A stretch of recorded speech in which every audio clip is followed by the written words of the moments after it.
The Idiots are back. Dominic McCauley and Jam. How you doing, guys? All right, mate. How are you? Yeah, good. Doing well. Done. So we're up to 1993, and this was hard for me. I will explain why. I don't know. This is obviously all killer, no filler, total frustration. Let me quickly explain the rules before I explain how hard it was for me.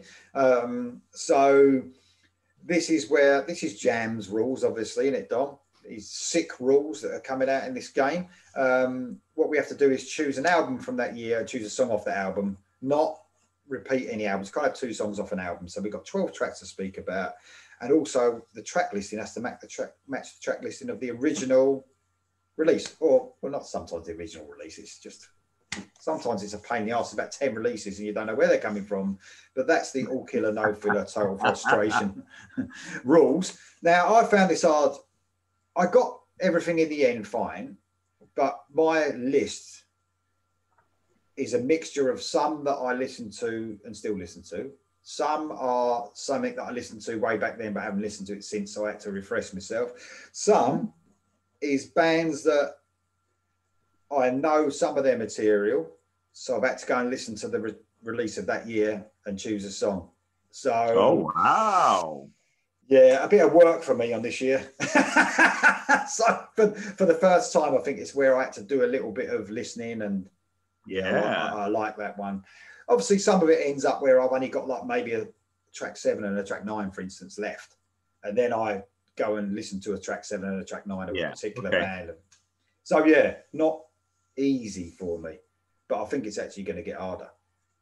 My list is absolutely fucking stellar. I tell you, I was going over it last night. I was just like, Jesus, this is amazing. So there you go. And of course, we know that I'm the problem with the downfall of 80s glam hair metal, whatever you want to call it. Yeah, you are the one to blame. I'm the reason. Singularly. I'm the reason for that. I apologize now, but I'm also discovering some great music that I haven't heard. So, I guess you're sort of making up for it now. Yeah. I mean, I did venture into different stuff at that time. I admit it, hands up, but I still like some of that stuff. So some of that might be included, where I don't really listen to it anymore, but I liked it back then, and it sort of refreshed me. Come on now.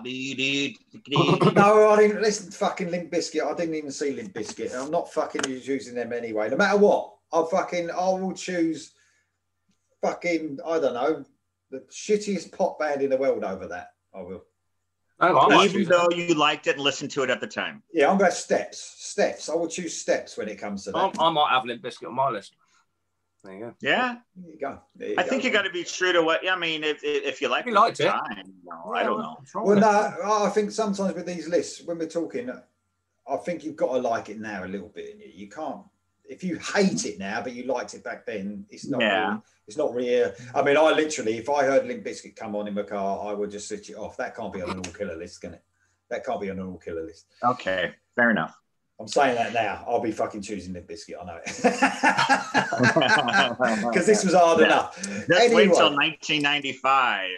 Yes, fucking hell, right? Yeah, when new metal's starting to come in now as well, isn't it? So it's a bit of a weird one. Anyway, 1993, and that means Dominic's going to go first.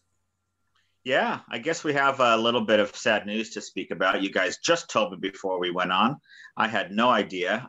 Mike Howe from Metal Church has passed away, which blows my mind because he was still quite young. Fans were really glad when he came back because if you don't know Metal Church, they had 2 well-regarded albums that didn't really sell that well. But then the 3rd and 4th albums, which were backed by major labels, they had this new singer, Mike Howe, and he really kind of brought some fresh blood in there. And I remember hearing tunes from both of those records on like rock radio and Headbangers Ball, and he kind of took them to a higher commercial level. Great singer. So he was away for quite a while. He came back a few years ago and had been touring with them and stuff. And the fan base was quite happy because he was still kicking it and he still had his voice and stuff. So don't know any details, but yeah, that's quite unexpected. So yeah, I mean, you don't really hear any details at first, do you? Which is fair enough, you know. But yeah, I think our old was 55 with St. Jam at the beginning. Something like that, yeah. Yeah, no age, 55, 54. Yeah. I mean, they've had some music out recently, haven't they, as well? And not I think they did at least one. Yeah, maybe I think they've done maybe 2 or 3 records with him since he's been back. But yeah, wow, big surprise. Really sad. So, okay then, mate. Well, we've got 12 tracks to talk about from 1993. Yeah, mine's a real mixture. So let's see what you've got, Dom. Okay. Well, it was always going to be this song in my number one. I mean, I didn't have any choice. From the amazing album Pull by Winger, this is Blind Revolution Mad. I mean, if you think Winger are just 17 and pirouettes, man, listen to this song. It's kind of an epic. It's a bit longer for them. Heavy as fuck. I mean, you know, it's not Slayer, but it's a great heavy riff. But still with their melodic touches. It really, you know, that's the song to play anybody who says, oh, they're just, you know, fucking posers or whatever. Well, have a listen to this and see. So, yeah, and an album that I think a lot of their fan base think is their best one. We kind of spoke in the last episode about how these bands were kind of left on their own now, even though they still had a record contract. They were kind of being, you know, pushed over in the corner, but they were allowed to stretch out a bit and not have to write everything as a big poppy hit single. So this album is a perfect example of that. So I'll let that be. But wow, what a track! Yeah, I mean, Blind Revolution Mad. If you ever want to look it up, I think Winger, out of all the bands that get grief, are the one. It's the one that winds me up the most. Because it's literally, you see a song on YouTube and you just see the comments and it's just Winger. Without, probably ain't even fucking press play. Pisses me right off. Yeah, it's a hard one. I mean, I know the initial image, you know, he was doing little spins and stuff, and he was a, you know, very kind of modelly looking guy and everything. And they definitely use that to their advantage. But I mean, look at all the bands that came out when they came out. You had to stand out somehow. Yeah. So unfortunately, that's the image that people have. But just the sheer musicianship in this band just puts, you know, a lot of the other bands of that ilk, just the musicianship just puts them to shame. It's just, it's amazing. So, yeah.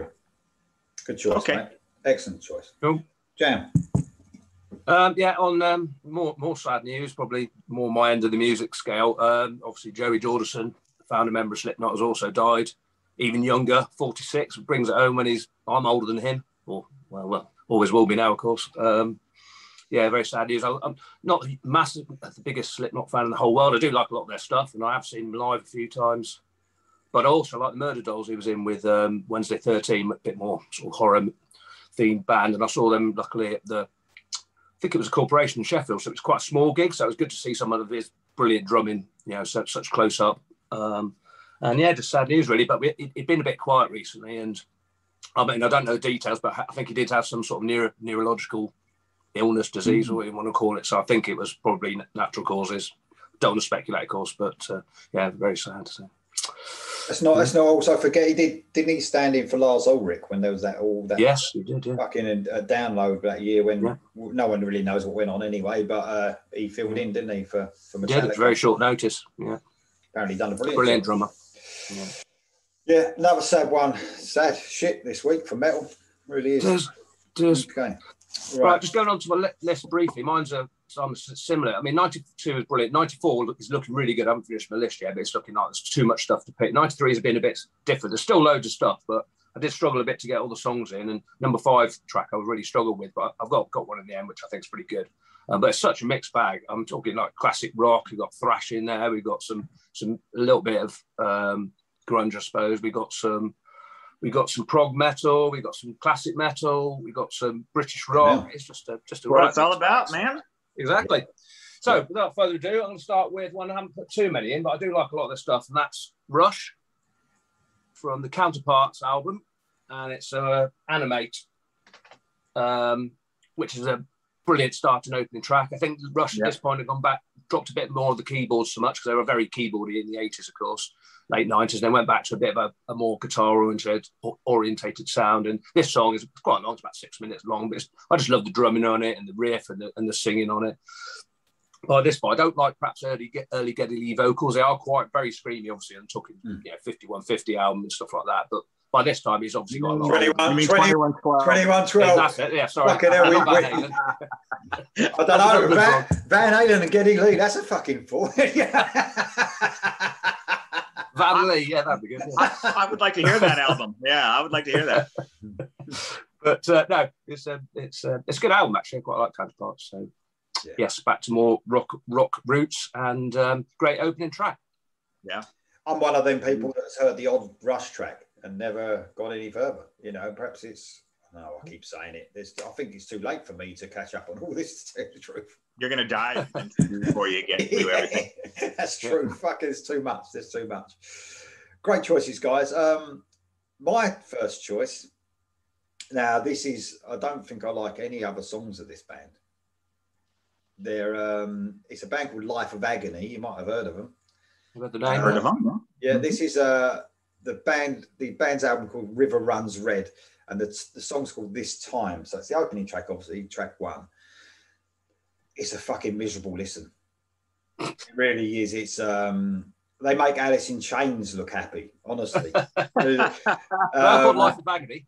Yeah, it's not very happy. It's if you watch the video, because when I was going through these tracks trying to find a track 1, of course, this album popped up, and I remember having it or having a copy of it, you know, probably illegally back then.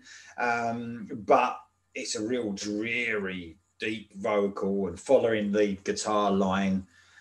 If you can make it through the actual end of the song without killing yourself, it's a great song. It's a really good song. It has got that Alice in Chains feel to it. It's sort of seen as alternative metal. You might like a bit of this jam, actually. Sounds like it. Yeah, sounds right.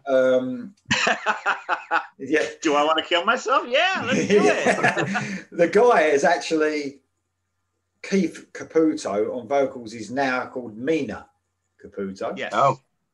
So yeah, there's that. So he was probably going through some shit. That's probably why he was so upset. But I mean, if there's one song, I mean, there's probably lots of songs. This is seen as a bit of a classic in that alternative sort of music. But this is the song. I think this was the lead single. I'm not sure, but the whole album, I'm not sure if it's a concept. It's got something like that, but it's definitely gained a status that it's a great album. And if it's all like this, I definitely couldn't get through all of it because it's very dreary. It's very sort of depressing.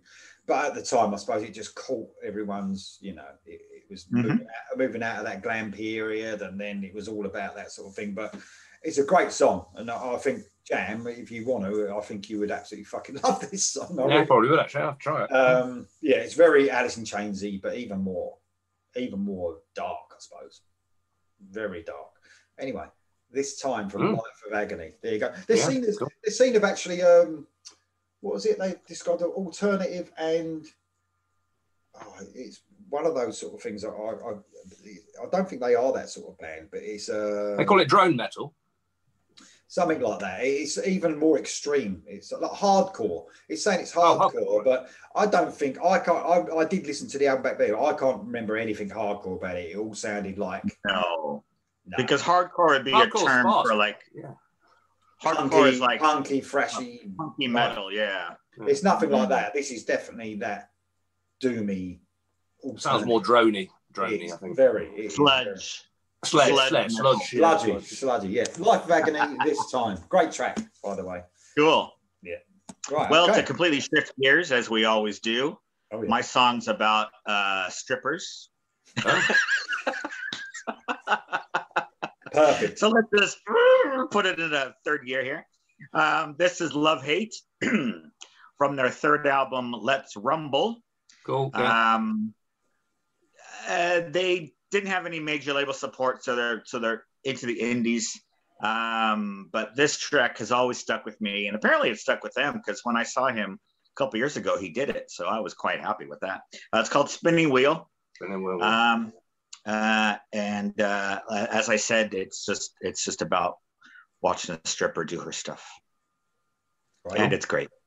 Yeah, it is a good song. It's got a real chunky riff, kind of chunky, almost dark riff, and then when it bursts in the chorus, it's just, I love the chorus so much, and he sounds great on it. So there you go, Love Hate, Spinning Wheel. Nice. Yeah, it was a good album. It's not quite as good as the first two for me, but it was a good album.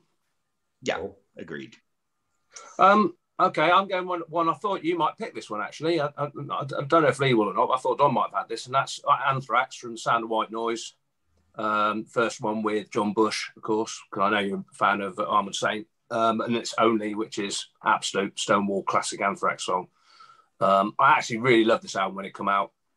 I think a lot of the songs on there are really good, and obviously different. It's a totally different sound from Anthrax previously, which you'd expect, obviously, given the times and the departure of Joey Belladonna and inclusion of John Bush. But I just think the singing on this and the guitar sound and the whole album is something completely different. And they still... I don't think Joey Belladonna's ever sung it. He might have sung it.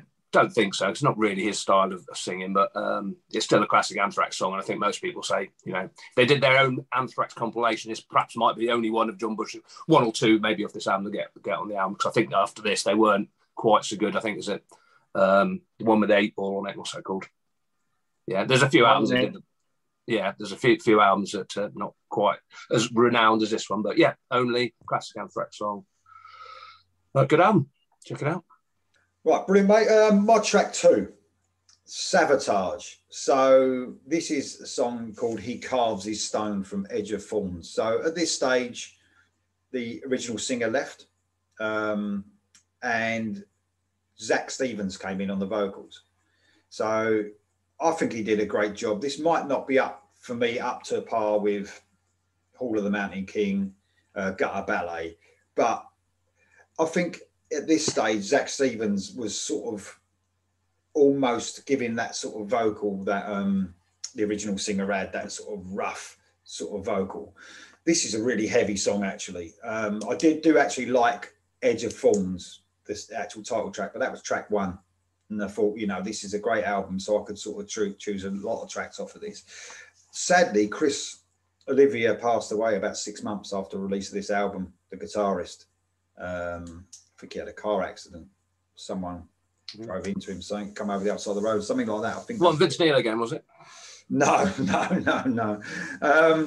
This is basically, this is basically starts with like a quiet beginning and then goes into a real metal track, just like Sabotage were brilliant at. I mean, sometimes they do sort of go into those operatic type theatrical sort of songs as well, but this is full metal, really heavy.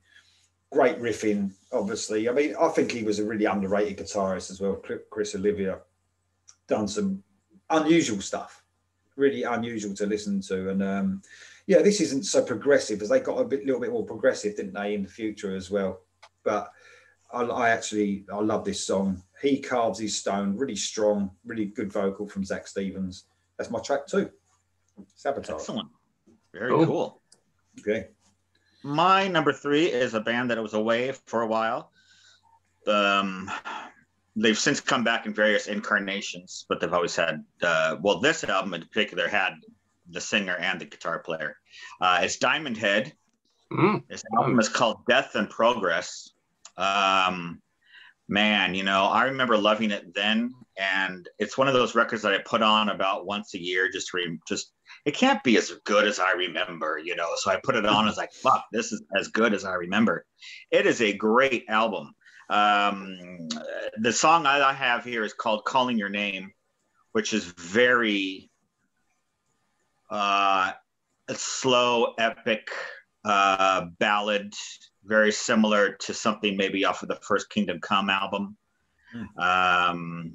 I think you would love it, Lee, but I'm about to say, put it on your spot on my list. But wow, this is just amazing. His vocals are fantastic. Just great. Just an album that nobody even knows exists. Dave Mustaine's on it in parts, doing solos and things, I think, and I think Lars is on it as well somewhere. So they definitely had their share of celebrity musicians and fans on this, but it was on a indie label, and it was 1993. Yeah. But it still sounds really good. I think if you remember, I was talking about the occasion when Diamond Head were supporting Megadeth or Metallica at a big stadium, and they were getting booed for doing Am I Evil and stuff because people were thinking that they were doing Metallica songs when they were their own song.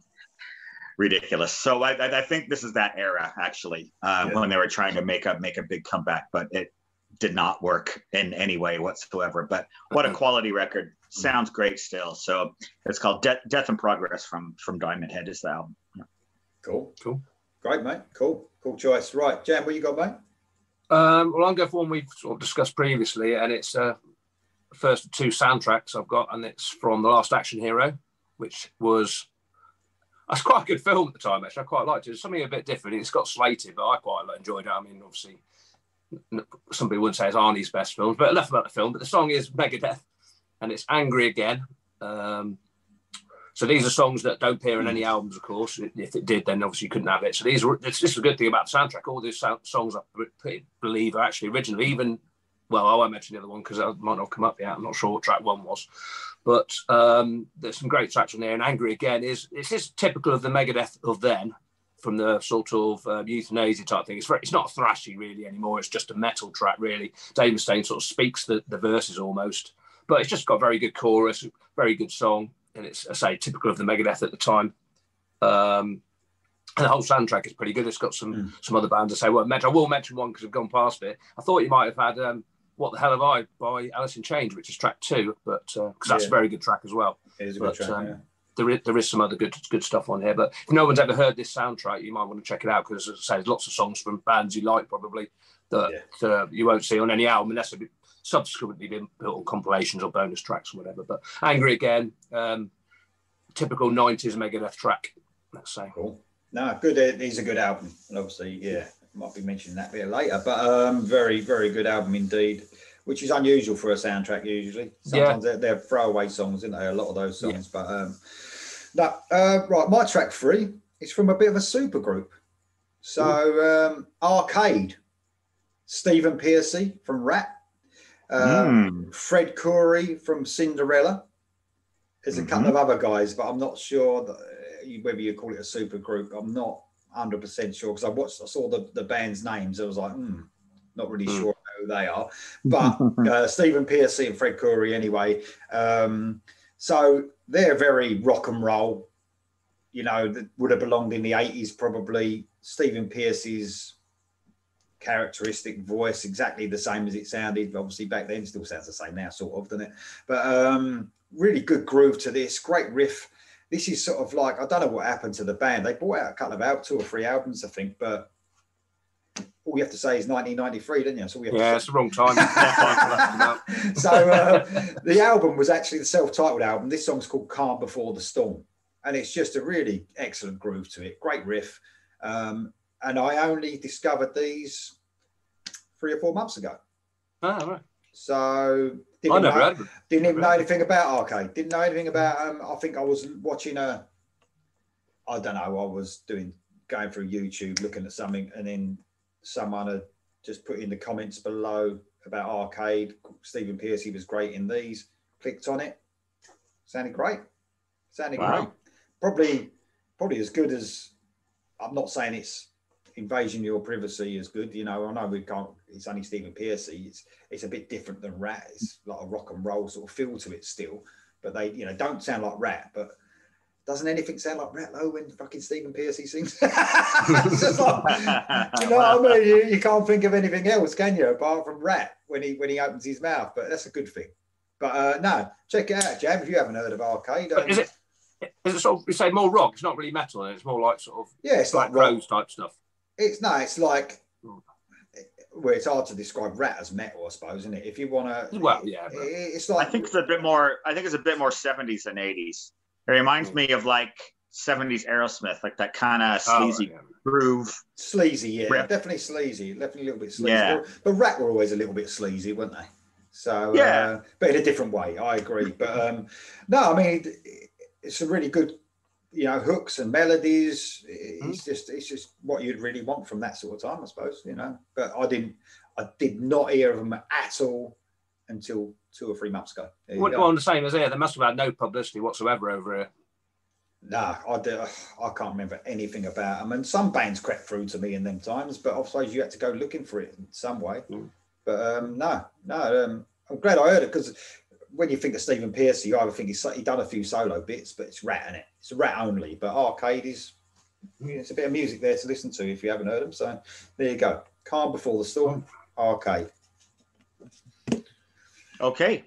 So for me, we have another band that was kind of a newish band in the 90s, which was a breath of fresh air. This is Harum Scarum, Canadian band, melodic rock to the T, but great songwriters.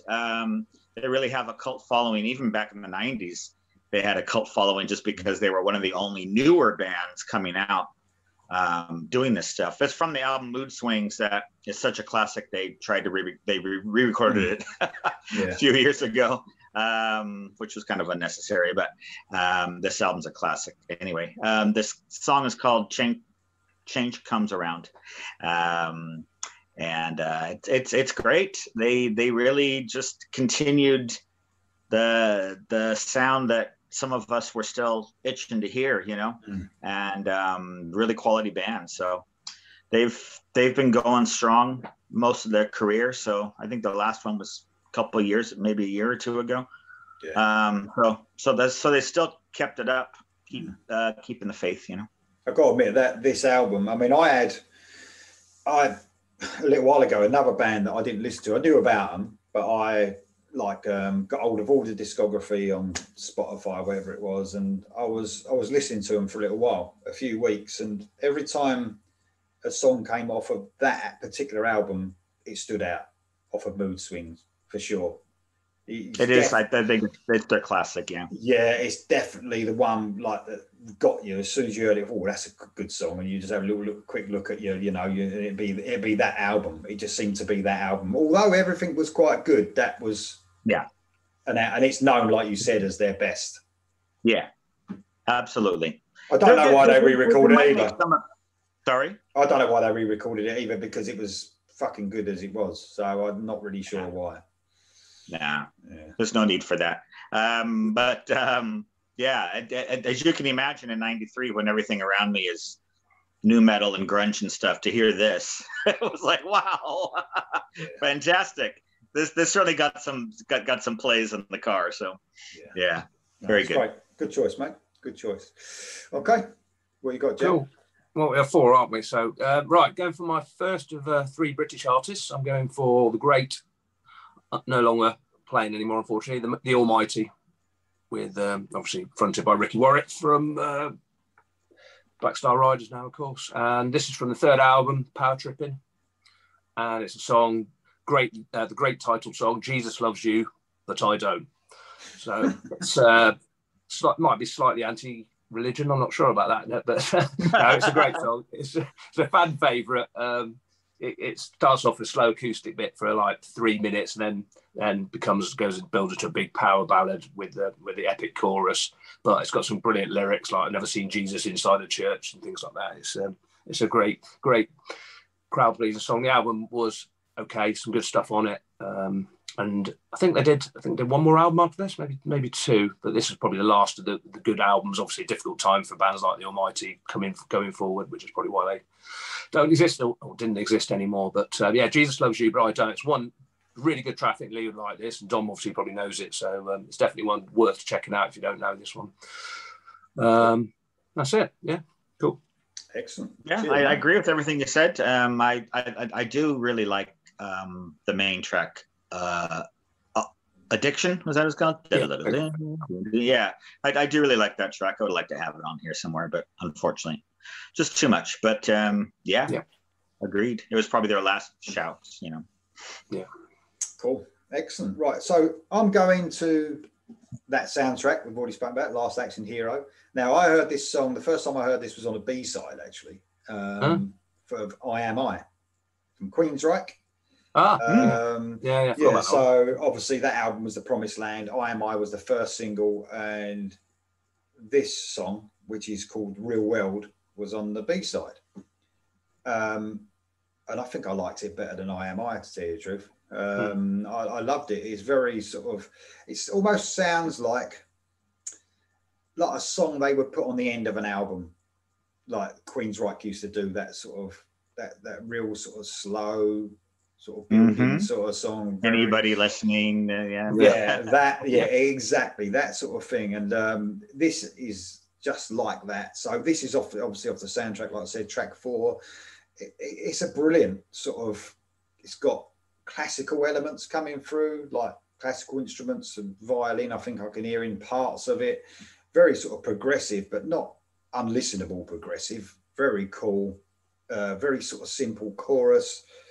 And it almost sounds like a film score. It does fit, but unusual. I can't remember where it would be on that film, because it doesn't sound like a fun song or anything that would fit on that Last Action Hero.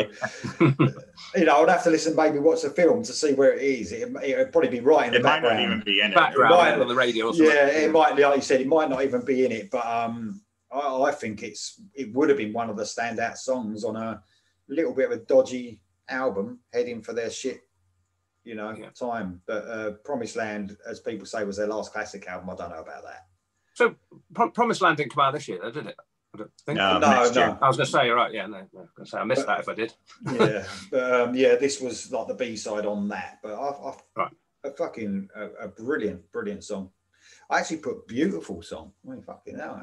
Oh, bloody hell. Oh, beautiful. I'm in touch with me feminine side this morning. That's what it is. Always, man. 24/7 with you and the ballads, man. That's exactly. That's how you score the hot chicks.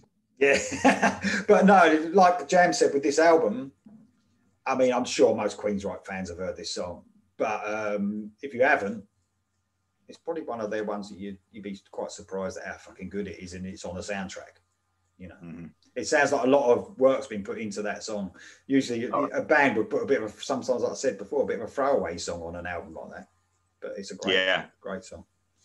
Well, I mean, a couple of years ago, I had picked out that Last Time in Paris, and that was just in a soundtrack for a film that nobody saw, So they definitely, even in their B-sides and in their glory days, they were definitely still making great music, For sure. Okay, guys, we're at track 5. 5, yeah. Okay, 5 is my very favorite ballad from Poison. This is from the Richie Kotzen album called Native Tongue, where he had replaced CeCe DeVille as guitar player. This is called Fire and Ice Until You Suffer Some. I just think it's just a natural, great feel to it. It's not a power ballad, I wouldn't say. It doesn't have that kind of, whatever. But I like Richie Kotzen quite a bit. I think he's a great guitar player. I've got a few of his solo projects, and then he was in Mr. Big for a while for a few albums and stuff.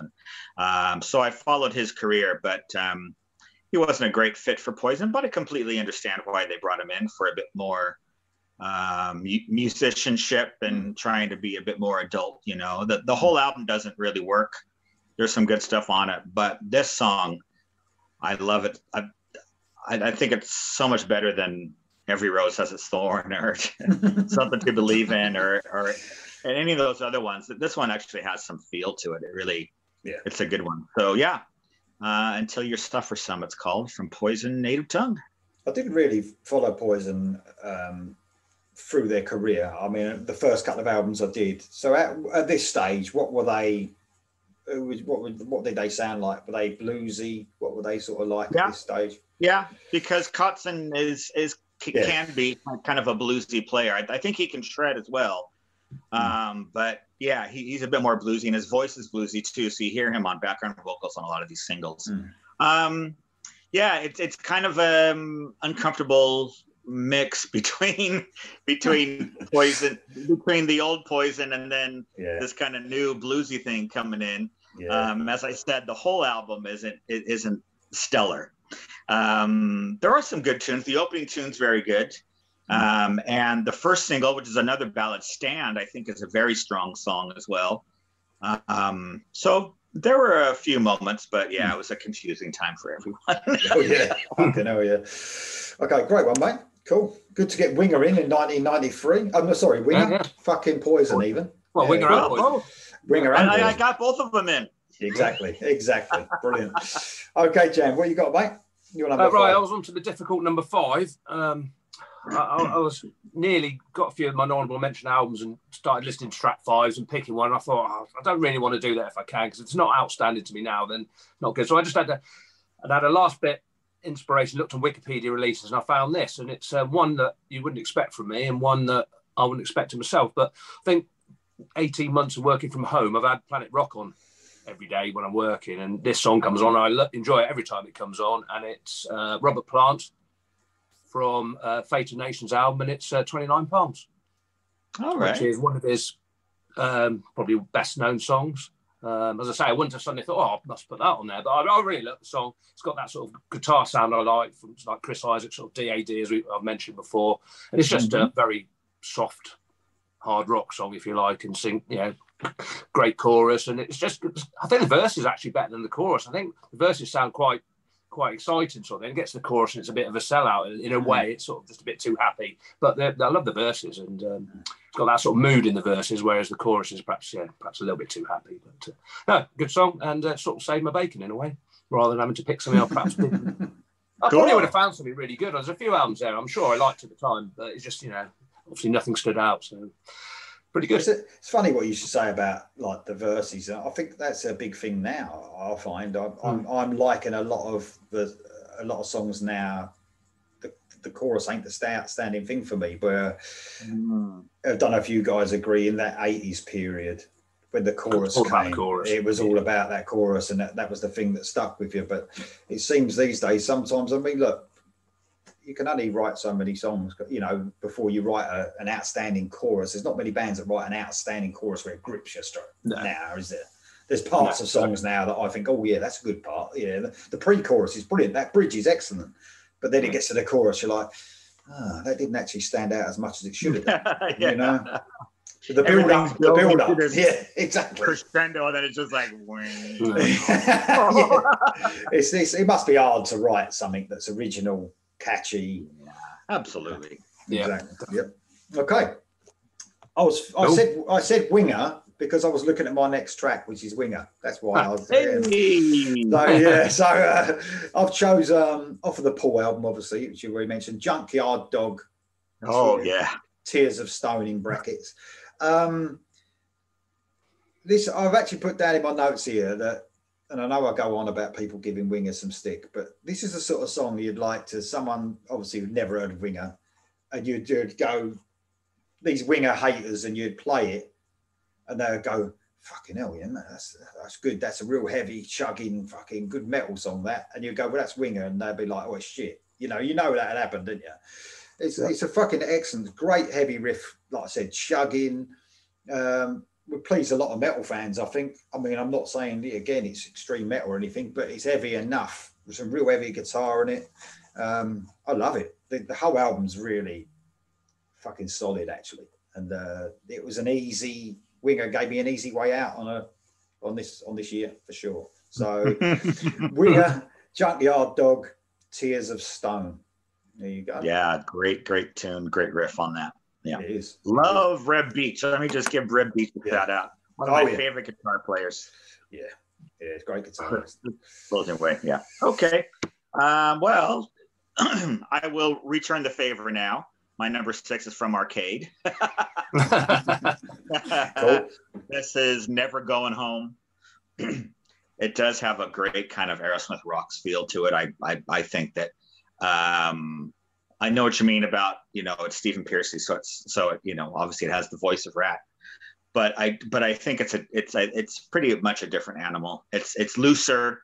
It's not as, it's a bit more, got some more dirt under the fingernails. Rat were always very precise, which is why we love them. But this one definitely is a bit raw, but I think all the better for it. And this was a big album for me in '93, man. I listened to it to death. and it's still one that I put on. Unfortunately, the second one just didn't stand up to it. I haven't heard it for years. I should probably give it a listen with ears 20 years later. But yeah, this one is just terrific. If you like Rat and you like kind of 70s hard rock, that's definitely one to check out. Yeah. Cool. Yeah, good one. Maybe it's like saying that the music would.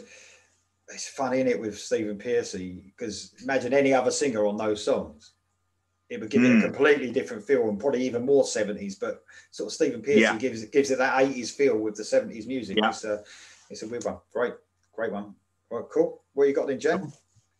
Right, I'm going to the second soundtrack, and this was a big album. This is very influential on what was to come. Probably, arguably, the start of certainly rap metal and nu metal. All original songs for the film Judgment Night, which is pretty forgettable. It's got Dennis Leary in it. I quite like the film. It's all right, actually. But all the artists were teamed up with rap artists or at the time, and just release some innovative songs. And it's not all of it's good, not all of it works, but it's got bands like even got Pearl Jam on there with artists. I bet no one else has got anything off this. I'm sure I can mention. No. Slayer got 2 tracks on there. One with Helmet, one with Booyah Tribe. No, so with I can't remember. The Slave got 2 tracks on there, I think. But the one I've gone with is Faith No More and the Booyah Tribe, and it's Another Body Murdered, which is probably the biggest song off that album. Did very well. It's really heavy song. The riffs are really heavy. And the Booyah Tribe do all the singing. Mike Patton basically just goes ooh in the background. But it's a really good song, and it's got banging heads in this. It's a great.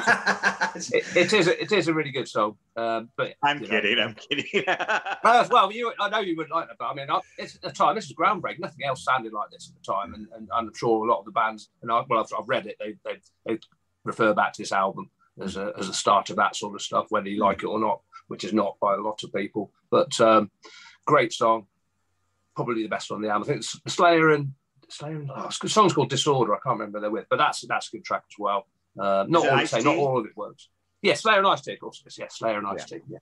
And obviously at this point we've still got Rage Against the Machine out, so it's not the first time we've heard rap metal. And Body Count's already out with Ice-T, although they're pretty much metal. Really, it doesn't really rap necessarily, but this was a bit different because I had the sort of the mixing as well. We've seen in this album we didn't perhaps get before. So if anybody was interested to see how rap metal sort of started, I've listened to the album because because most of these fans probably think it's fucking Linkin Park, but it obviously wasn't, was it? It was much more before that. So, well, and not to mention Anthrax and Public Enemy Bring the Noise, which is years before.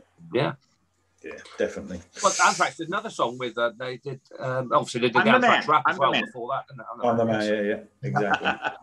Exactly. Not that, that was a bit of a jokey one.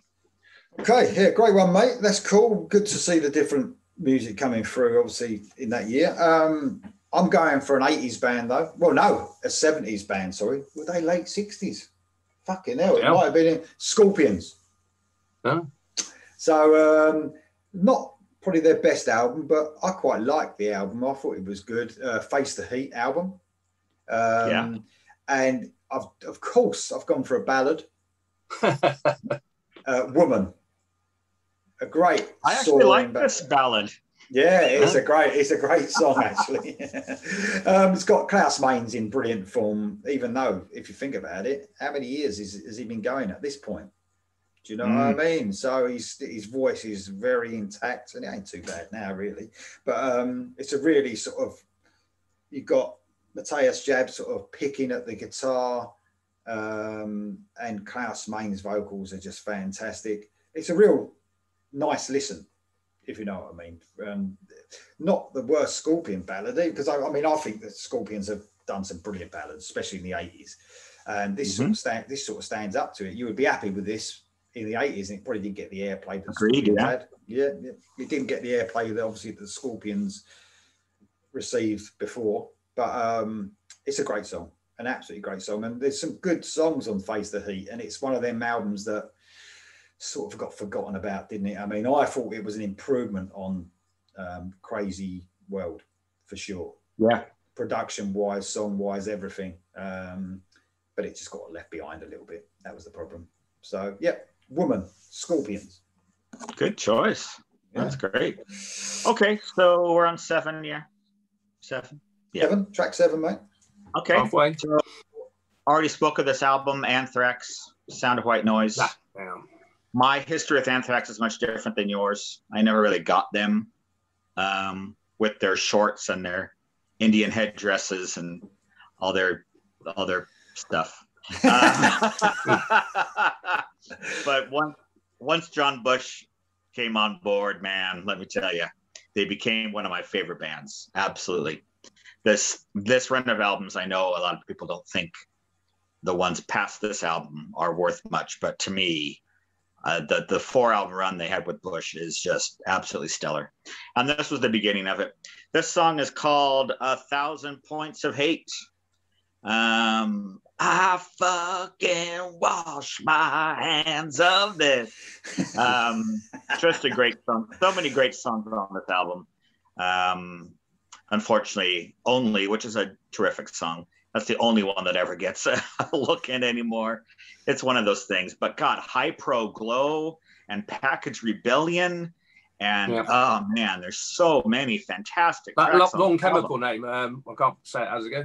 CH43, well, the one with the CH321, the chemical formula. I can't remember. Oh yeah. I can't tell you off the top of my head, but yeah. There's some really, really terrific stuff on there. So there you go. You'll be hearing more from Anthrax from me. That's for damn sure. Nice. I like it. Cool. Okay. We've had lots of same albums, but obviously not a match, not a total match yet. Not yet. Anyway. No, not yet. That's all right. Okay. What you got in, Jam? What's your track 7, man? I'm going to proper, just normal metal now. Spread Eagle, second album. What's it called? Open to the Public. Yes, Open to the Public. As I said before, the first album was brilliant. This album perhaps wasn't quite so good, but still got some great stuff on it. But I was struggling with this album because I knew there was a song on here that I absolutely loved. I couldn't remember what it was called, so I had to think about it. It suddenly came to me, and it's this one, luckily, and I needed the 7, so it's King of the Dogs, which is absolutely brilliant. In fact, I think, Lee, you should perhaps even do a reaction or review of this song because you liked Face Down in the Gut. You liked that Broken City. This one is a similar vein. The album sounds strong. This song is absolutely brilliant. It's 6 minutes long. Starts off with a slowly, that goes into a brutal riff and goes faster and faster in the middle. And it's just one of them songs that really structured like Broken City and all that. So it's probably definitely worth a listen if you haven't heard it. King of the Dogs is, I think they've reformed, haven't they? And I think they're doing some gigs. This would be one they definitely play. It's probably the big song off it. I'm not sure if it was released as a single or anything, but it's... they brought an album out a couple of years ago as well. I mean, I heard glimpses of it, but it didn't sound like they used to. Oh, I know a lot of bands can't, can they? But yeah, it's just not. But I mean, if you can sing as well, like you can back then, there's not a lot of people that can, is there? But no, great choice, mate. This one, King of the Dogs. No, cool. I know that is it only 2 albums they had out, and then the recent one, was that it? Just 3 altogether? I think so, yeah. Okay, I'm going a little bit mellow on this next one, obviously. Another ballad, surprising, yeah. So I had to actually. This is one that I didn't know about, so I saw that this guy had an album out, and I liked some of the material. So this was a bit of the work that came for me. So Stan Bush. And a song called Could This Be Love from Every Beat of My Heart album. Very Survivor ballad, catchy AOR stuff. I mean, he's got a great voice. I mean, he brought an album out as well. It was either this year or last year. His voice is still intact. Songs maybe not. It ain't got the hooks that he had back then, but there's a few albums he brought out. My favorite would still be the Stan Bush and Barrage one from the 80s. That was fantastic. But Every Beat of My Heart, it still sounds good. I had a few songs that I had to fill in, so I listened to a few songs off of it, and it sounded great actually. So Could This Be Love ballad, Stan Bush, off Every Beat of My Heart. If you like a bit of Survivor, a little bit of AOR, you'll love it. There you go. Cool. Excellent. Good choice. Okay, so this next one for me, it's a band that I'm surprised I haven't had a chance to put on any list because I did like them quite a bit. This is the last of their. They had 3 albums, so this is the third one. There's a band called Circus of Power. Very kind of cult, I would say, sounding biker rock, if you like. This is from the third one, as I said. The album's called Magic and Madness. The song's called Mama Tequila. You can imagine it's about drinking. This was a single. I think there's a video actually for it as well. Really, really great riff on this one. Love it. And catchy as hell. He's got kind of a talky kind of voice, which I think really works in the band. So there you go, Circus of Power. I'm sure there's got to be some people out there that know them. If they had 3 major label albums, people are gonna see them. I actually saw them. On this tour. Believe it or not, we left before the headliner, but it was a tour of Circus of Power opened. Then it was Masters of Reality, and then it was Alice in Chains. I can't believe you left. But mate, we saw the first 2 bands, and they were both absolutely brilliant, so that was fine. 1993, Alice in Chains. Oh. Anyway, yeah, I've seen them in '93. There'd be a lot of people going, "What the fuck?" Anyway, yeah, going. What the fuck were you doing at an Alice in Chains concert? Yeah, excellent. There's your openers, man. Oh, fucking me. All right, good one, mate. What you got, Jam? Oh, sorry, yeah. Number 8, Tommy. I'm going to my only Seattle area band today, and that is Pearl Jam from their second album. Some people haven't. I mean, it says Verses. A lot of people call it Verses, but when I had it, I don't think it had a title. It's called Pearl Jam. Yeah, exactly. And this is Rearview Mirror, one of the best songs on the album. There's so many good songs on this album. I want to mention the next one, but I can't just in case someone's got it. But don't worry. You haven't. Okay, well, yeah. Elderly woman behind the counter in a small town is brilliant. Animal Daughter. I think it's not as good as 10, obviously, but it's really, really good. Great album. This song, Rearview Mirror, is just it's good to have a song that is different. It's not just got verse, chorus, and this one sort of builds up until it hits the rearview mirror at the end with a typical Eddie Vedder singing at the end, and just the emotion of going through the song. It's not a ballad. It's a fast-paced song, so it builds up, and then it just breaks into the end bit. And a crowd favourite and one they usually play live as well. Some really good songs on this album, as I say, and probably the second best album of theirs, I'd say. But I told it the next album that came out perhaps wasn't so good, but there's good songs on all Pearl Jam albums. This is just probably got more than a lot of them, put it that way. Rearview Mirror, classic Pearl Jam song. Oh, I agree. And the fucking album was huge. I remember it literally was a massive album. I don't know how many it sold, but I remember it being one of the biggest albums ever. That one. Shit album. Okay. Yeah. Weird fucking sheep going on. Anyway. Okay, well, I'm going. So this is another band that I had to go and listen to because I like their earlier stuff. So I had to do a bit of research for this album because I haven't actually heard the album at all. So Kingdom Come. So off the album Bad Image. So, I mean, the album, I like the first 3 albums a lot. And then it's very spotty for me from then on after that. So on this Bad Image album, I was trying to find a track. I actually listened to the whole album, bits and pieces, trying to find a track that hit me straight away. And this is probably the one. It's called Can't Resist. And it definitely had a similar feel to them earlier albums out of all the tracks I heard off of this album. Definitely one of the better ones. Listen, we're getting to this stage now where I'm choosing tracks where, I'm clutching. You don't have any sort of history to these songs. Having no history, and that doesn't help. And, maybe, I don't know, maybe if this album came out earlier, and it was an 80s album, and I listened to it constantly. Like you said, when we didn't have any money whatsoever, and it was the only album that was there.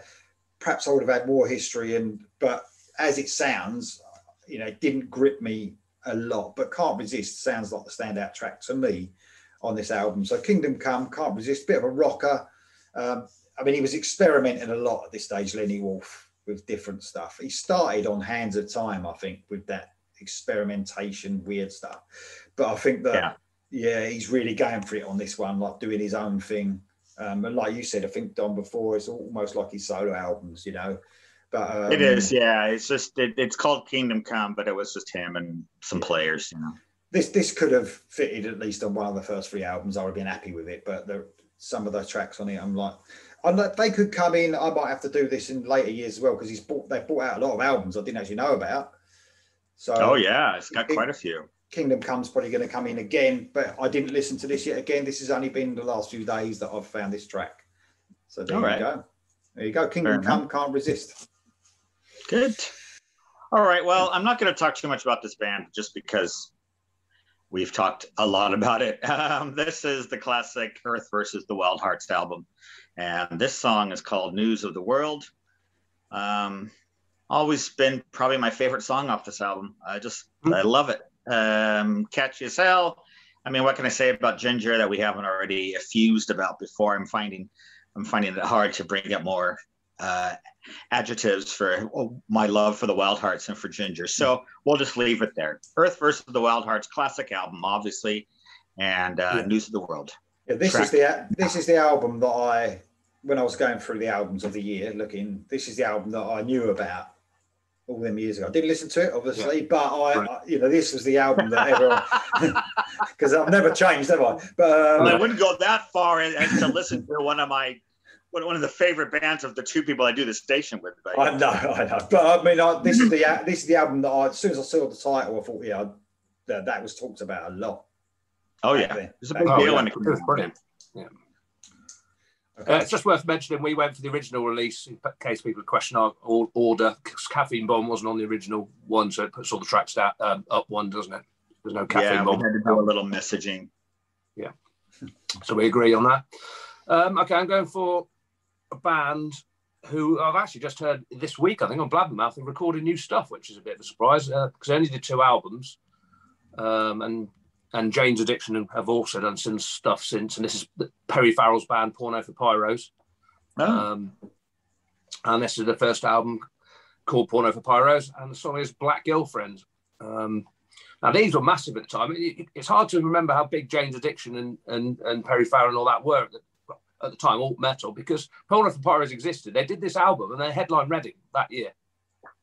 Now, that's pretty big. It's still popular. Reading's a popular festival, always has been. These headline Reading on I think it was the Rock Night, where it sort of changed a bit more one night, didn't it? And these headlined, in which I've only been to Reading twice, and this is one of the times I saw him. So this is I could have picked pretty much anything from this album. It's very much my sort of music. I guess some of you guys wouldn't like it possibly, but I just like his voice. I like the music. It's got the sort of more laid back than Jane's Addiction, probably not as heavy. And this song's very laid back song, and it's written after the LA riots that had happened, I think, the year before. I think they were obviously very much around at that time, and it's just a chilled out sort of atmospheric song that he sometimes did. It's heavy parts to this album, and it's very catchy. But yes, if you're not into Jane's Addiction, Perry Farrell, you probably wouldn't like it, but I do. And it's worth saying, I've had this album. It's the only album I've had in my life. I've had to buy 3 times. So I managed to lose it twice or borrow it.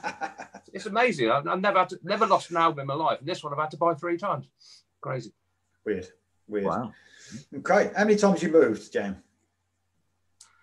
Hundreds of times, because I used to be a student, and then I've lived in about 4 different houses in Derby, but I lived here. I lived in the last 2 for like 15 years, but a lot. But it wasn't. I think this was back in the 90s. I lost them. Probably some fuckers nicked it. Probably borrowed it. Yeah. Okay. Cool.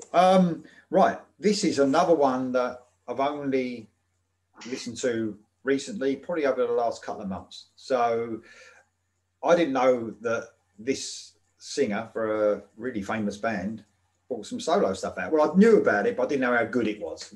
So this is Vince Neil. bought a great album This was out. out, yeah. A great album called Exposed.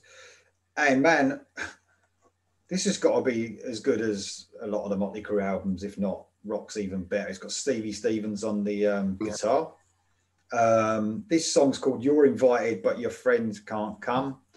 It's just a really rocking song. It's a great album. I mean, I think, like I said, it matched a lot of the Crue stuff for sure. I mean, he's on great form, Vince Neil. I know he's not everyone's cup of tea vocally. I actually quite like his voice when it was strong in them days. I thought he had a good voice. It had a certain style to it. Yeah, again, if you hear Vince Neil, you know who it is, don't you? And a lot of this is a really strong album from beginning to end, to tell you the truth. I was shocked at how good this was. This again was, I think I was watching probably the video that was exposing his bad voice, and someone had put something about, check him out on this, and I just checked out and I thought, fucking hell. I was shocked at how good this album was, really strong. Sometimes when a solo artist goes off and does their own little thing, sometimes it can be brilliant because they can just do whatever they want and just like a middle finger to the band they're in.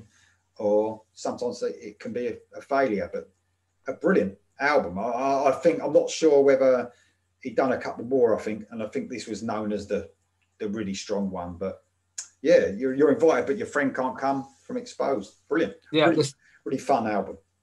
Yeah, this is one I was going to have in my list. I just couldn't get it in round the other ones. I would have had to add it in. I would have had to pick other ones around it I didn't want. But I definitely saw this one. It's another one I've heard on Planet Rock quite a lot. They play that song. It's great. Really excellent production as well. The production is brilliant as well. It sounds huge, this album. It's really, the guitar cuts through, drums, everything. It's a brilliant album. So if anyone... You know who, just have a couple of things to say. You know who co-wrote this song, Lee, is your new favorite band, Jack Blades from Night Rangers, co-writer of You're Invited. Yeah. Oh, nice. Yeah.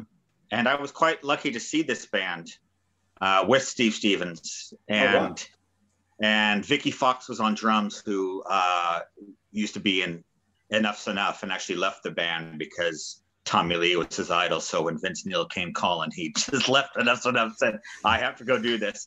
I saw them support Van Hagar, actually.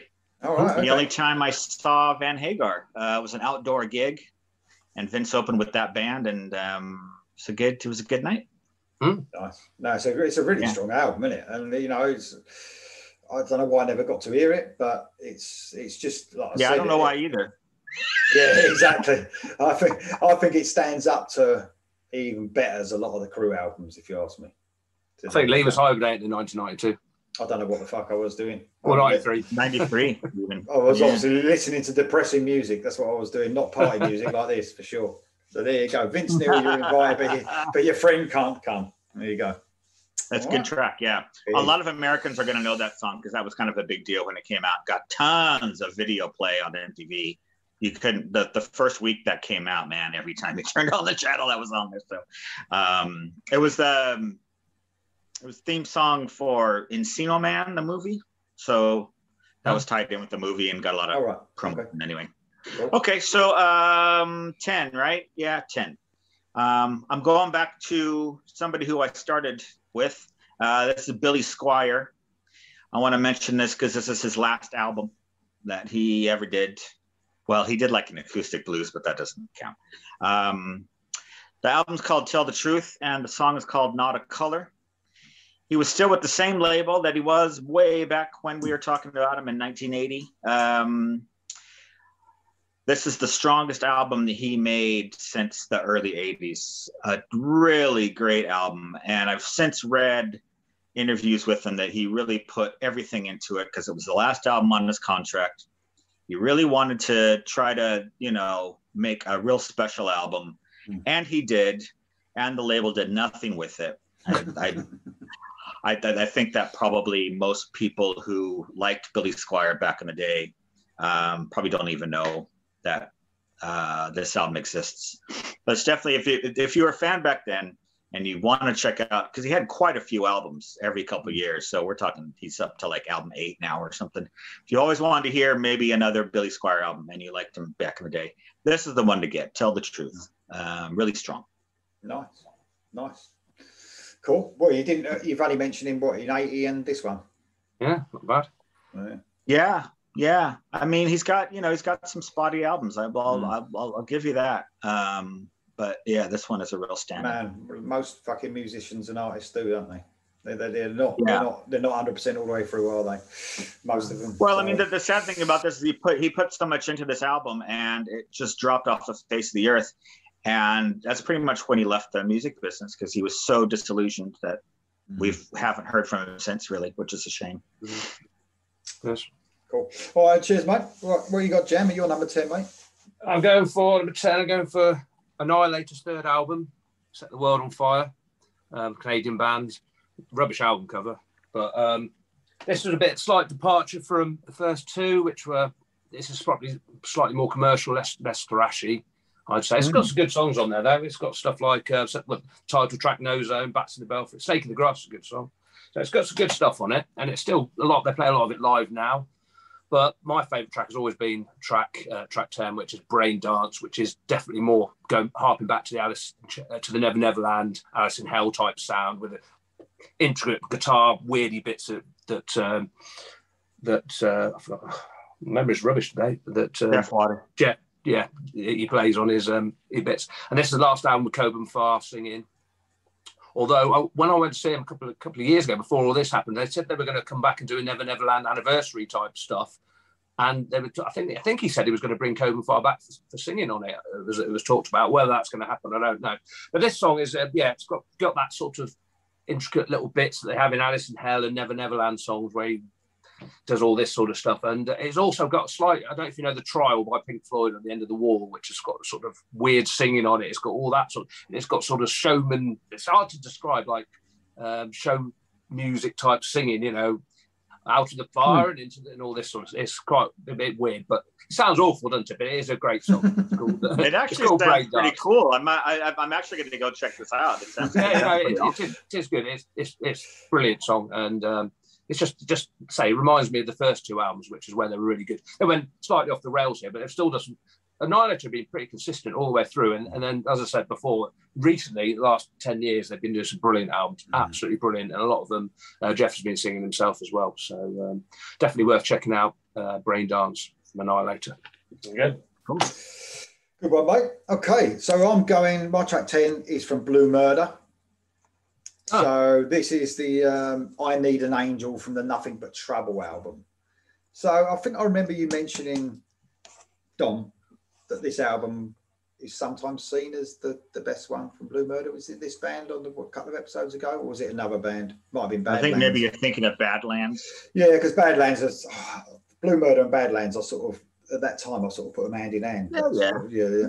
But this is a really cool, a ballad, believe it or not. 7 minutes, 7 minute long ballad though, and 3 seconds. I mean, this has got some real sort of White Snake feels to this, and obviously, it's got, especially the guitar melodies. You can just, even before Sykesy was like in the band, you can hear that White Snake sort of stuff coming through on this song. Very cool. I like it when he sings a ballad, to tell you the truth. I think he's got a great voice on ballad material more than anything for me. I chose a ballad before on the other show. On the first album, I chose the ballad off of that, which is escaping me the title now. But that was a great song as well. But this is a cool Out of Love. Out of Love. I'm out of love again. Yeah, I think he does a great job on this. I said I don't think I think it was more of a surprise how good he was after him being on how good he was on the guitar, that he had a good voice as well.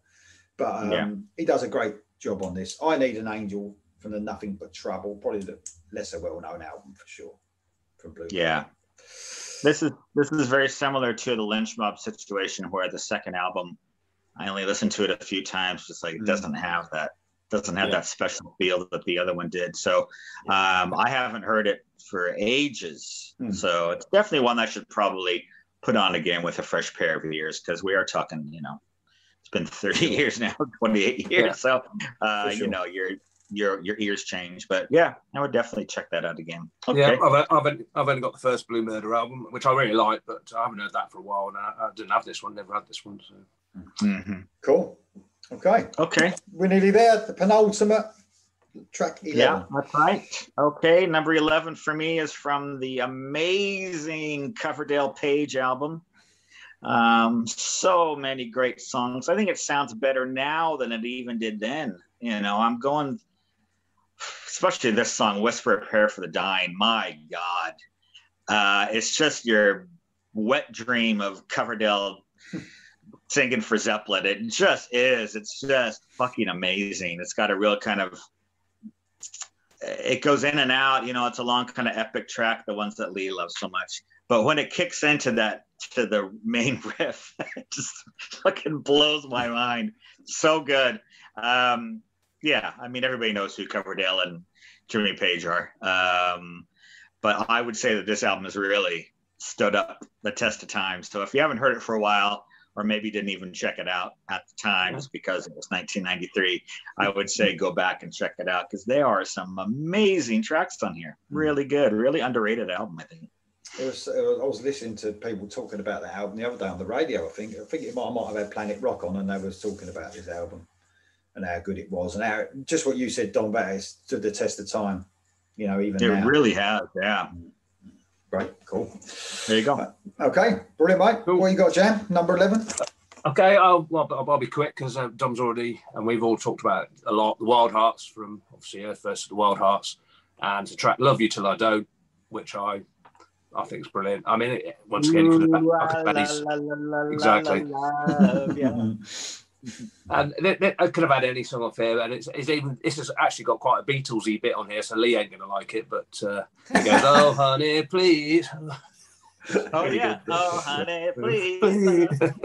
It is very Beatlesy. Stop doing that fucking. Dom did the fucking head shaking. That really got to me then. Oh my God. If you had hair now, that would fucking drive me mad. I'll tell you, that fucking would. No, go ahead, Jam. Don't let Lee bully you. I know. We talked enough about the Wild Hearts. If anybody hasn't heard the Wild Hearts, I say, why haven't you heard the Wild Hearts? Definitely, you want to check them out. Listen to this album first. This captures everything they're all about, and they got a new album coming out later this year, which I can't wait for. So, cool. Good stuff. Okay. Okay, well, I got a bollocking on the last show. Well, I always get a bollocking anyway from Dominic about our. I think he actually said he was going to stop listening to the channel because of my lack of following bands through that great period that we're talking about right now.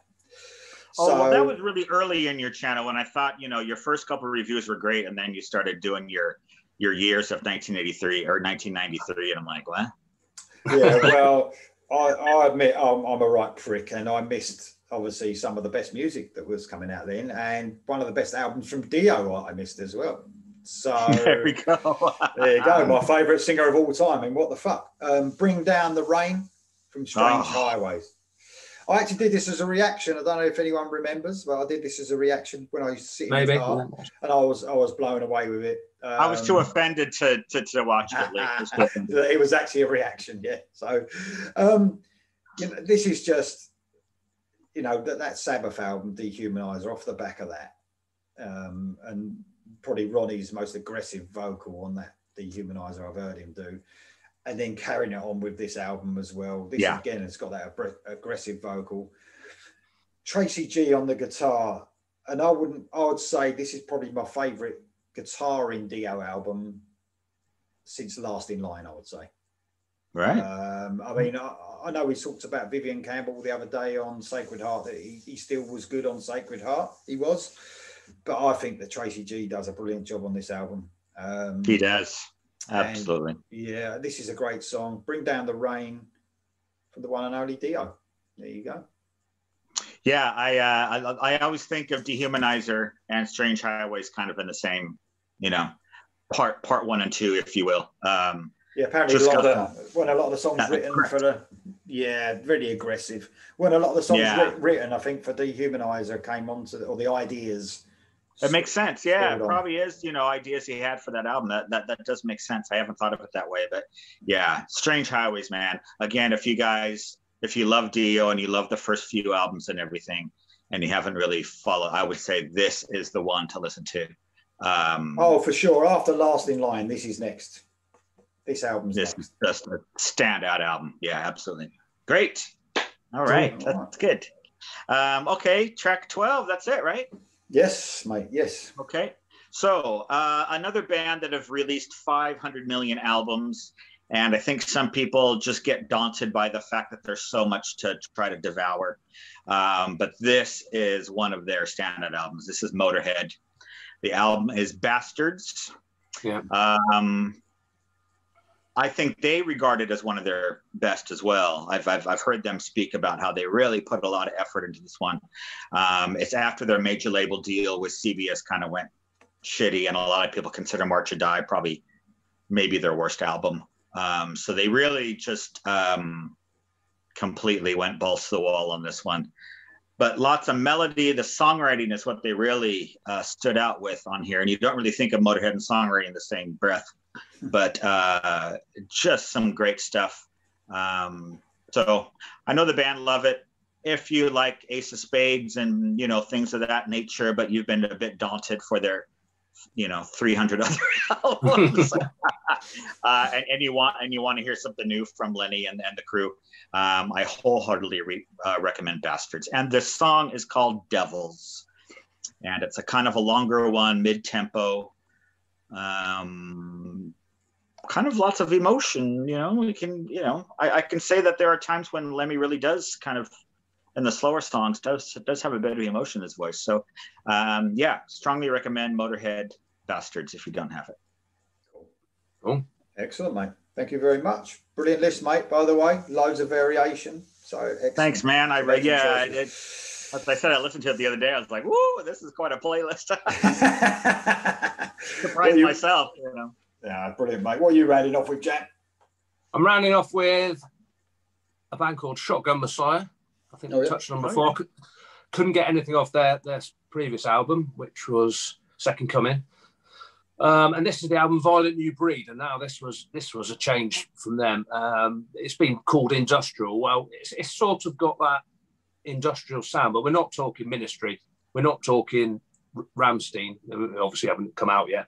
It's got sort of industrial sound, but it's still proper songs with guitar solos, and the singer's voice is sort of slightly distorted. I guess that's why you possibly say that.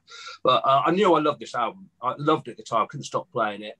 So I definitely thought I want something off this album. So I listened to it the other day all the way through, and I had about 5 or 6 songs I could have picked all at the start. So I thought, I'm going to have to, not at the start, but all the way through the album up to about track 8 or 9, 10. I thought, and then the last couple I thought, yeah, they're all right, not too bad. So I thought I'll pick one of them. I'll just listen to the last song, and the last song come on, and it's the best song on the album. I Come in Peace, it's called, and it's probably the most least industrial type song on it. It's got na-na-nas in it and stuff like that. You know, it's a proper rock song, and definitely worth listening to, and just runs off the album brilliantly, because honestly, I'm sitting there going, every track was coming, oh yeah, I remember this one. This one's cracking. It's just one of those great albums. And so don't be put off by the industrial tag. If you look it up, it will say it's sort of industrial, and it's not really. It's proper metal, and it's definitely metal. It's not rock. It's definitely metal, and it's just got that sort of twinge on it, you know, if you know what I mean. But it's not Ministry. There's no drum machines or anything like that. It's proper music. And that finishes my list. Great album, that is. If you want to check it out. Great list as well, mate. Loads of variation. Yeah, fantastic. I'll tell you what, which is more interesting about these lists now is like I said, the variation. When we was talking 80s, it was, you know, my list especially was stuck in that glam hair metal period, if you like. But the difference in the music is great now. So not everything's great for Dom, but especially this last one. So we're rounding off with Pearl Jam and Indifference. Great song. Yeah. I've always loved this song, man, and it's an unusual song. Well, I don't know. They always did something. I suppose they did Oceans on the previous album that was a bit similar to this, but it's such a cool, atmospheric, slow song, and it's got an atmosphere that just glides through the whole song. It's sort of a little bit whispery from Eddie Vedder sometimes. It's a great close to the album. I think it's the last song on the album. Yeah, it is. And it's just a brilliant song. It's just unusual, if you like, I suppose. It's a lot of the album's rocking, isn't it? And then this comes on, and it's quite mellow, and you can't even explain the sort of the way the music is. It's definitely not, you know, when you think of grunge, the grunge scene, It's Nothing like that. Nothing like that. But it's an absolutely brilliant song that sort of feels like it's going to build and build, but it doesn't. It sort of stays at this really nice mellow level, and it's good for it. I'm glad it didn't. It's a pretty perfect song actually. So that's my list, guys. That's my choice. Yeah, that was my draft 12. That was. I thought I was going to have that because I thought I might struggle at 12, so I had a difference, and then just managed to get rear view mirror on and changed it. It's a very cool song. Right. Okay. So we're going to quickly do some honourables. Quickly, yeah. Let me just see if there's anything that you guys haven't already mentioned. We've gone through so many albums. Let's see. Fight, which is Rob Halford's band. This was War of Words. Quite a strong album. I always thought he was a little bit disingenuous with this. Is that a word, disingenuous? I don't know. He was kind of chasing trends. You know, he wanted to be in Pantera so bad that he actually just created his own Pantera. But you know, having said that, there are some good tracks on it, and it was kind of nice to hear him sing in front of like a fresh bunch of lads. What else? Bullet Boys, Zaza. So last major label. About half of it is good. Sounds like real Bullet Boys. The other, they kind of didn't have much going on. And everything else, really, we've already talked about. Almighty and all those. Yeah, I think I'll just leave it there. Cool. Mate, what you got in, Jen? I've got a massive list. I've just got a few that I would like to say. I nearly had for number one. I nearly had Refuse Resist from Sepultura from Chaos AD, which is a very good song. And probably the last New Model Army album I heard, Love of Hopeless Causes, had Here Comes a War, which is a great opening track. I nearly had that on there. And I nearly actually had Nirvana. I nearly had Heart Shaped Box because I do like it from In Utero, track 3. But other than that, there's a few albums. Wolfsbane brought out that brilliant live album we were on about the other day. It's called Massive Noise Injection. That's really good if you like it. Wolfsbane. We mentioned Love Hate, didn't we? You did. Monster Magnet, Super Judge. I do like Monster Magnet, but probably a bit later Monster Magnet because they're a bit trippy and a bit weird to start with. But Choir Boys, second album, not as good as the first one. How did they miss that? Yeah, that was a great album. Bittersweet and Twisted came out. Warrior Soul, Chill Pill, as we mentioned, the first 3 albums are better. This wasn't a great album. The first Tool album, I believe, Undertow. I think that's the first album that came out. It was not a massive Tool fan, but okay. And finally, just Ramones brought out Acid Eaters, which was they're all cover versions. That's why I didn't pick anything off it. But there's some good songs on here, but they're all cover versions. That was it. Okay, cool. Okay, usually I just mention albums. Lee doesn't have any. I've got a few that are okay. I was going to bet the Tool album. Now, in case there's any Tool fans watching, which probably not, I know you can't say anything negative about the band. It's just, but I'm very, I like some of their stuff. I could, I can listen to them for a little while. I have to be in the mood for them, and that's not a good. I think they're fine. They just haven't, it's not like they've reinvented the wheel or anything. No, people ask, I think they're good. People talk about them like they've invented some sort of new form of music. They're just King Crimson with, I remember once I put online once that they were a bit pretentious, and I got fucking absolutely my ass kicked. So I thought I'm never going to say anything bad about Tool again. You know what I mean? So, no, that means you should say more bad things about Tool. They wasn't happy. But I do like some of their stuff. I think some of it's quite clever. But they're fine. They don't have to repeat the same thing for fucking 12 minutes. That's just, No. Anyway, Freak of Nature. Oh, right. Their debut album out with Mike Tramp. I really liked it at the time, and I was going to put one on it. I was thinking about putting one on it, and I actually managed to do the list as it was, so that was okay. Harem Scarum, I had that. I think that was easily like the best album for me. Mark III from King Cobra. He had a solo album. He had a solo album out called Long Way From Home, which was really good. Long Way From Love. Sorry, I think that's what it was called. But now Marcy Free, obviously. But I'm surprised that it wasn't Marcy by 1993. I guess he was just on the edge of doing that. Yeah. Anyway. Yeah. No, really good AOR, just as you would expect, melodic rock album. Got to get a Christian band in there, just to mention Guardian, which were quite a good band called Miracle Mile, their album. That's one that I listened to recently. It didn't match some of the other sort of bands from that genre for me, but I know they're highly thought of in that genre. There's a few good tracks, but that's about it. That's my 1993 honourable mentions, guys. Cool. All right. Have I got to be worried? You'd know. You've done your list already. Have I got to be worried about 1994? Well, for me, I think 94 is much better than 93. I've already got 12 songs. Well, I haven't finished my list, but I've definitely got an 11 and I've got 12. I've got two at 11, and I've got loads of stuff to still look at. So I think for me, it's going to be fine. That's for you, though, isn't it? I'm saying you know me. You know me, don't you? So, Oh, see. But I don't know what you've heard and what you haven't, so I don't know. No. I mean, I can recommend some things to listen to. I just don't want to go, I fucking hate this song, but it's number 5. That's what I'm, I don't. Another Saint Anger. Yeah. I know. I was going to say there's a big compilation album by a band that you like, definitely. It's got new songs on it. Let's put it that way. I can tell you afterwards if you want. It's not so to spoil it.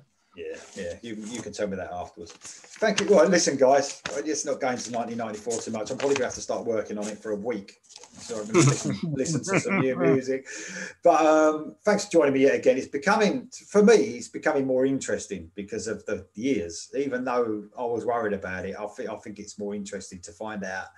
We're finding out a lot of stuff about how the music industry was as well. I know we already knew what happened, but it makes it even more interesting. All these bands that were, like you've been saying, Dom, signed to major labels, but selling fuck all, Yeah, coming to the end of their contract, so they're just kind of like obligation for the labels to release them in 1993 when they don't have any intention of, helping them out. But well, a difficult time, but lucky enough, it's come full circle and we're getting some great music now. So there you go.